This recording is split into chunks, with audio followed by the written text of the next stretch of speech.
নমস্কার, আমি মিঠু। শুরু করছি নজরে রাজ্য। লেক ভিউ হাসপাতাল, সময় অসময় সব সময় আমাদের পরিষেবা modular OT, paediatric surgery, plastic surgery, general surgery, neuro surgery, urology, gastroenterology, gynaecology, orthopaedic, ENT, chest সমস্ত অভিজ্ঞ চিকিৎসকদের দ্বারা চিকিৎসা করা হয়। সর্বোন্নত আইসিইউ, এইচডিইউ, প্যাথোলজি, সমস্ত রকমের USG, CT scan, X ray, FNAC, biopsy, tapping.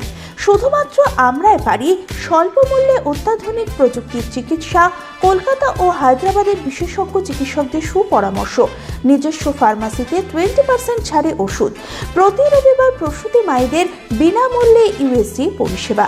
ঠিকানা লেক ভিউ হাসপাতাল, লালদিঘি মোহনা বাসস্ট্যান্ডের পিছনে, বহরমপুর, মুর্শিদাবাদ। নির্বাচনে কোনো ধরনের হিংসা বরদাস্ত করা হবে না। সমস্ত ভোটকর্মী এবং পুলিশ কর্মীদের নিরপেক্ষ হয়ে কাজ করতে হবে। রবিবার পশ্চিমবঙ্গ সহ 5 রাজ্যের বিধানসভা নির্বাচনে নির্ঘণ্ট প্রকাশ করা হয়েছে নির্বাচন কমিশন। আর সেখানেই শান্তিপূর্ণ ভোট করানোর প্রশ্নে এহেন কড়া বার্তা মুখ্য নির্বাচন কমিশনার জ্ঞানেশ কুমারের। কমিশনারের ঘোষণা অনুযায়ী বাংলায় এবার 2 দফায় ভোট গ্রহণ হবে। প্রথম দফায় ভোট হবে আগামী 23শে এপ্রিল, দ্বিতীয় দফায় ভোট হবে 29 এপ্রিল। ভোট গণনা হবে 4 মে। আর এই 2 দফায় 26-এর নির্বাচন শান্তিপূর্ণ করাটাই বড় চ্যালেঞ্জ নির্বাচন কমিশনের কাছে। সুপ্রিম কোর্টের নির্দেশ অনুযায়ী বকেয়া ডিএ দেবে রাজ্য সরকার। চলতি মাসের অ্যাকাউন্টে মিলবে টাকা। ভোট ঘোষণার ঘণ্টাখানেক আগে এক্স হ্যান্ডেলে বড় ঘোষণা মুখ্যমন্ত্রী মমতা বন্দ্যোপাধ্যায়। তাতেই স্বাভাবিকভাবেই স্বস্তিতে সরকারি কর্মচারীরা। রবিবার বিকেল থেকে প্রবল ঝড় ও শিলাবৃষ্টিতে বিপর্যস্ত দার্জিলিং ও সিকিমের স্বাভাবিক জনজীবন।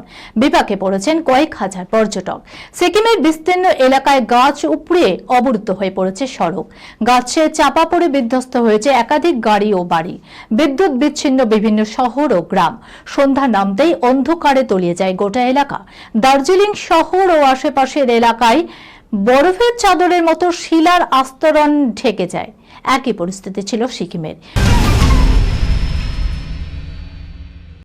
এবার আর পর্দায় নেতা নয়, বরং দাপুটে পুলিশ অফিসারের চরিত্রে দেখা যাবে কুণাল ঘোষকে। আর সেই গুঞ্জনই সত্যি হলো, প্রকাশ্যে এলো পরিচালক দুলালদের ফাঁদ ছবিতে কুণাল ঘোষের প্রথম লুক। রবিবার সকালে আগামী ছবির নতুন লুক সোশ্যাল মিডিয়ায় ভাগ করে নিয়েছেন তিনি নিজেই। এই খবরের সঙ্গে শেষ করলাম আজকের নজরে রাজ্য। আপনারা দেখছেন টিভি 24 বাংলা, সংবাদ বিনোদন সারাদিন সারাক্ষণ।